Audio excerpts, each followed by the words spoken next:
Hello everyone, welcome to my channel The Plantful Life with अर्चना।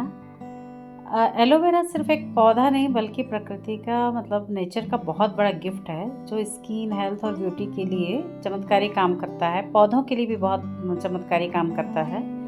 आज की video में मैं बताऊंगी कि एलोवेरा को कि मानसून में क्या केयर करें, कैसे इसकी पत्तियों को मोटा और जेल से भरपूर बनाएं, इसके क्या मेडिसिनल फ़ायदे हैं और इसके जेल को कैसे यूज़ करें, ये बहुत ज़रूरी है। और इसकी क्या वैरायटीज़ है। अब देखिए, जैसे एलोवेरा में ये छोटे छोटे बेबी पप्स आए हैं बहुत सारे, इनको ऑफसेट भी बोलते हैं, या छोटे छोटे बेबी प्लांट प्रोड्यूस किया है इसके एलोवेरा ने। तो ये इन बेबी प्लांट्स को भी हटाते रहना चाहिए। इसके अगर पत्तियों को मोटा करना है, हेल्दी करना है प्लांट को, तो मदर प्लांट से अलग करना पड़ता है इन बेबी प्लांट्स को। अब जैसे कुछ वैरायटीज़ है मेरे पास, ये एलोवेरा की ये टाइगर टूथ वैरायटी एक है, टाइगर टूथ एलोवेरा। इसका नाम एलोजुवेना है और इसमें इसमें काफ़ी कांटे जैसे होते हैं और ये जेल इसमें भी होता है, मेडिसिनल प्रॉपर्टीज़ इसमें भी होती है। लेकिन जो मेन एलोवेरा है बारबा डेंसिस मिलर कहते हैं जो, तो वो उसमें जितनी मेडिसिनल प्रॉपर्टी है, जैसे जिनकी मोटी पत्तियां हैं, तो ये इसके भी हमने बेबी प्लांट्स निकाले हुए हैं। इसमें जेल निकलता है, ये भी स्किन के लिए बहुत फ़ायदेमंद है इसका भी, लेकिन इसकी पत्तियां पतली थोड़ी और तीखी होती हैं। तो ये भी एक बहुत अच्छा एलोवेरा, ऑर्नामेंटल प्लांट की तरह से हम रख सकते हैं इसको, और डेकोरेशन के लिए हम अपने घर पे रख सकते हैं। और एलोवेरा तो 24 आवर्स वैसे भी ऑक्सीजन प्रोड्यूस करता है, तो ये हम अगर घर में अंदर भी रखें तो बहुत फ़ायदेमंद होता है और घर के वातावरण को शुद्ध करता है। एलोवेरा को हेल्दी बनाने के लिए रोज़ 4 से 6 घंटे की धूप तो चाहिए, इसको डायरेक्ट सनलाइट चाहिए। नहीं तो अगर धूप प्रॉपर नहीं मिलेगी तो इसकी पत्तियां पतली और लंबी हो जाती हैं, जिसमें जेल कम बनता है। जेल नहीं रहता है तो फिर उसका कोई फ़ायदा नहीं होता है। टाइगर टूथ एलोवेरा की इतनी मेडिसिनल प्रॉपर्टीज़ नहीं है जितनी नॉर्मल जो एलोवेरा है। इसकी पत्तियां में ज़्यादा जेल होता है, तो ये ज़्यादा फ़ायदेमंद होता है। ये एलोवेरा की एक और ये वैरायटी मेरे पास है, एलो पिंक ब्लश। इसकी लीव्स छोटी, फ्लैशी और डार्क ग्रीन भी होती है, और इसके ना साइड में मार्जिन पे पिंक डॉट्स होते हैं और पिंक थॉर्न्स होते हैं। इसके जो कांटे होते हैं वो पिंक कलर के होते हैं। इसको जब प्रॉपर धूप मिलती है तो इसकी लीव्स पे बहुत अच्छा पिंक ब्लश इस पे आ जाता है, लीव्स पे पिंकिश ग्लो आ जाता है, तो इसलिए इसको पिंक ब्लश या पिंक ग्लो बोलते हैं। और इसकी हाइट ज़्यादा नहीं होती, ये स्मॉल पॉट्स या इंडोर शेड्स पे में ही रखते हैं। ये मेरे पास एक पिंक ब्लश, ये एक एलोवेरा था जो मैंने अभी किसी को गिफ्ट किया है, तो इसमें छोटा सा बेबी पप निकला था साइड से, तो वो मैंने निकाल के अपने पास लगा लिया था दूसरे एक पॉट में। तो ये देखिए कितना प्यारा, बहुत प्रिटी लगता है ये भी पिंक एलो पिंक ब्लश। और इसकी हाइट ज़्यादा नहीं होती है, स्मॉल पॉट्स में ही इसको रख सकते हैं। इसमें स्प्रिंग सीजन में या समर में बड़े प्यारे फ्लावर्स आते हैं, ऑरेंज कलर के ट्यूबलर जैसे फ्लावर्स आते हैं। तो इसको डायरेक्ट हार्श धूप में नहीं रखना चाहिए, नहीं तो पत्ते जल जाते हैं। और इसमें पानी तो ज़्यादा नहीं देना है एलोवेरा में, वैसे भी इसकी भी कोई मेडिसिनल प्रॉपर्टीज़ नहीं होती है, और इसको बस डेकोरेटिव पर्पस के लिए बेस्ट चाहिए। और ये देखिए एक ब्लैक एलोवेरा मुझे किसी ने गिफ्ट किया था, ब्लैक कलर का है। अभी मानसून में ये बहुत अच्छा ग्रो कर रहा है, इसकी कई पत्तियाँ नहीं निकल गई हैं। ये ब्लैक एलोवेरा को ब्लैक ब्यूटी या एलो कैमेरोनी भी बोलते हैं। इसके पत्तों का रंग डार्क ग्रीन या ब्लैकिश पर्पल हो जाता है, अगर स्पेशली धूप में ज़्यादा। ये प्योर काला तो नहीं होता है, लेकिन जैसे शेड में दिखता है, इसलिए इसे ब्लैक एलो कहते हैं। ये वैरायटी धूप में रखने पे और ज़्यादा डार्क हो जाती है। इसका जेल भी फ़ायदेमंद होता है, लेकिन मेन जो एलोवेरा है उसकी जेल से ज़्यादा तो बहुत फ़ायदेमंद नहीं, लेकिन इसमें भी फ़ायदेमंद प्रॉपर्टीज़ तो होती हैं। मॉनसून में एलोवेरा में कुछ प्रॉब्लम होती हैं, जैसे ज़्यादा पानी से रूट रॉट होना, फंगल इन्फेक्शन होना, लीफ येलोइंग। जैसे देखिए कुछ लीव्स येलो हो गई हैं, मैंने इनको काट के निकाला है। नहीं तो अगर ये नहीं निकालेंगे तो ये पूरे प्लांट को ख़राब करेगी। इसमें भी छोटे छोटे बेबी प्लांट्स निकले हुए हैं। एलोवेरा के प्लांट को कंटिन्यूस बारिश में ना रखें, यानी कंटिन्यूस वाटरिंग नहीं होना चाहिए इसमें, या गीली मिट्टी में ना रखें कंटिन्यूस। और देखिए मैं इसमें से जितनी भी येलो लीव्स और फंगल इन्फेक्शन वाली लीव्स हटा रही हूँ। क्योंकि पूरे प्लांट अब ये कुछ ज़्यादा ग्रो भी हो गया है इसमें, इसको मैं रिपोर्टिंग भी करूँगी। तो इसमें जितनी भी येलो लीव्स हैं इनको हटा रही हूँ, क्योंकि ये फंगल इन्फेक्शन का कारण बनेंगी। इसका जेल भी एकदम से पीला पीला सा हो गया है, तो बहुत फ़ायदेमंद नहीं है। तो मैं सब हटा दे रही हूँ। इसके बेबी पब्स भी हटाऊंगी इसमें से जो ऑफसेट। एलोवेरा की सॉइल एकदम वेल ड्रेन होनी चाहिए। मानसून में वेल ड्रेन मिट्टी रहेगी तो ये प्लांट को बचाएगा बारिश में ज़्यादा पानी से।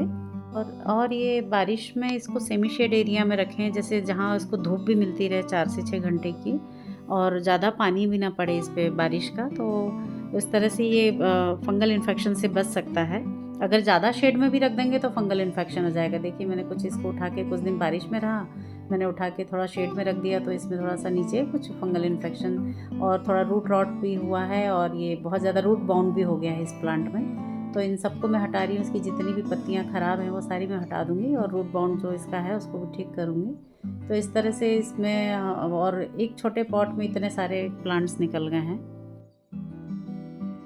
यदि फंगल इन्फेक्शन हो गया है प्लांट में तो नीम ऑयल को पानी में मिला के 1 चम्मच 2 लीटर पानी में मिला दें नीम ऑयल को, और उससे स्प्रे करें तो उससे काफ़ी हद तक बचाव हो सकता है। और ये जो पॉट है इनको सूखी जगह पे रखें, जैसे मिट्टी में नीचे ज़मीन पे ना रखें, नहीं तो पानी जम जाता है आसपास तो वो भी इसको नुकसान करेगा। ओवर वाटरिंग नहीं होना चाहिए इसमें, प्लांट में, एलोवेरा में। ओवर वाटरिंग अगर हुई तो फिर इसकी लीव्स फंगल इन्फेक्शन हो जाएगा और ये डैमेज होने लगेंगी सारी। ये ड्रेनेज होल को भी चेक करते रहना चाहिए। देखिए इस तरह से बेबी पप्स निकले हुए हैं, तो ये भी एक कारण होता है कि फिर मेन जो मदर प्लांट है वो ग्रो नहीं हो पाता है पूरी तरह से। तो ये बेबी प्लांट्स को हटाना ज़रूरी है, नहीं तो सारी एनर्जी बेबी प्लांट्स पे लग जाती है प्लांट की। तो इसलिए मदर प्लांट को अगर ग्रो करना है ज़्यादा अच्छे से, उनकी पत्तियों को मोटा रखना है और चमकदार बनाना है, तो ये बेबी प्लांट्स को हटा के दूसरे नए पॉट में इसको शिफ्ट कर दें।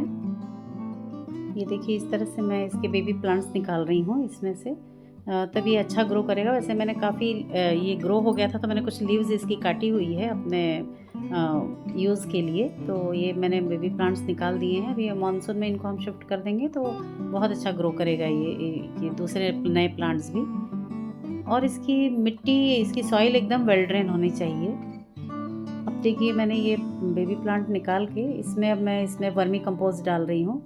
वैसे फर्टिलाइज़र की बहुत ज़रूरत नहीं होती है एलोवेरा को, पर महीने में एक बार ये वर्मी कंपोस्ट या कुछ भी ऑर्गेनिक हम फर्टिलाइज़र डाल सकते हैं। एलोवेरा की पत्तियों को मोटी, हरी और जल रिच बनाने के लिए मैग्नीशियम रिच फर्टिलाइज़र महीने में एक बार ज़रूर देना चाहिए। तो इसके लिए हम एप्सम सॉल्ट का स्प्रे कर सकते हैं जिसमें नेचुरल मिनरल होते हैं, तो ये इससे इसकी पत्तियाँ पूरी तरह से चमकदार हो जाती हैं।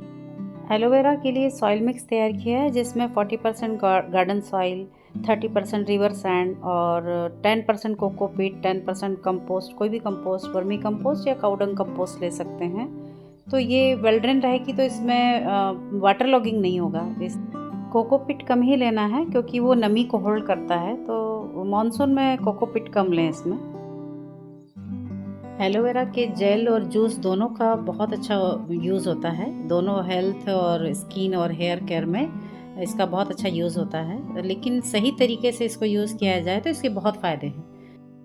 एलोवेरा के फ़ायदे तो बहुत हैं, लेकिन इसको हमेशा इसकी पत्तियों को छील कर ही यूज़ करना चाहिए। देखिए जैसे मैंने ये इसकी पत्तियों को काटा है, इसके काटने के बाद इसमें से सबसे पहले जो ये पीला चिपचिपा सा लिक्विड निकलता है उसे एलो लेटेक्स या एलोइन कहते हैं।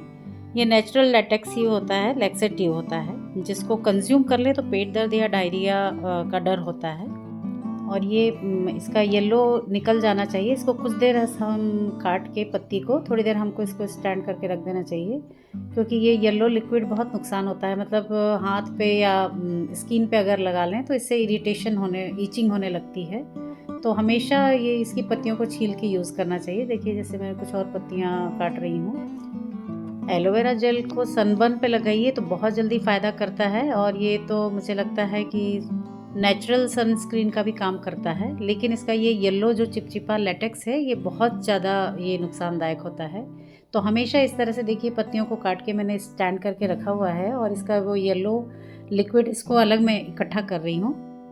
एलोवेरा में एंटी एजिंग प्रॉपर्टीज़ भी होती है। इसमें विटामिन A, C, E होता है, एंटीऑक्सीडेंट होता है। एलोवेरा बहुत फ़ायदेमंद है।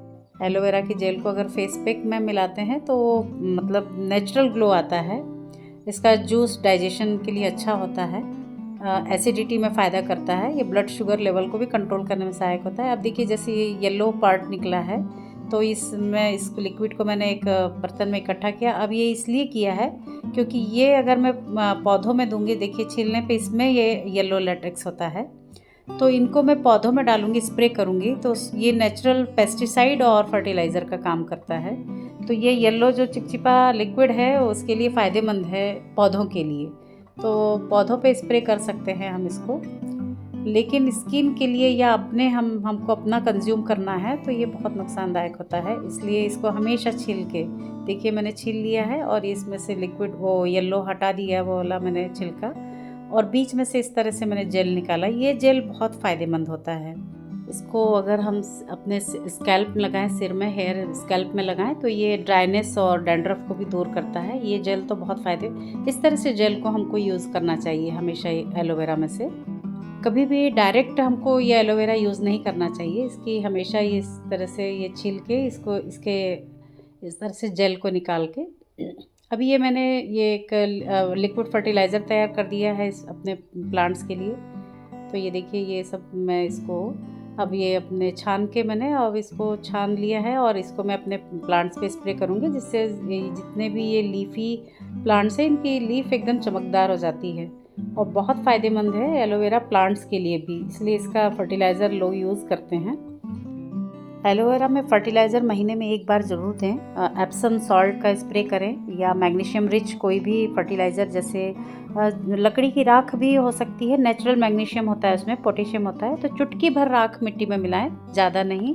वर्मी कंपोस्ट भी दे सकते हैं और बनाना पील का लिक्विड भी दे सकते हैं हम लोग। बनाना के छिलके को पानी में भिगो के 24 घंटे बाद उसका पानी भी हम दें तो एलोवेरा के लिए बहुत फ़ायदेमंद होता है।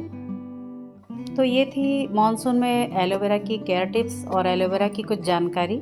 तो अगर वीडियो पसंद आया हो तो please like, subscribe and share. Thanks for watching.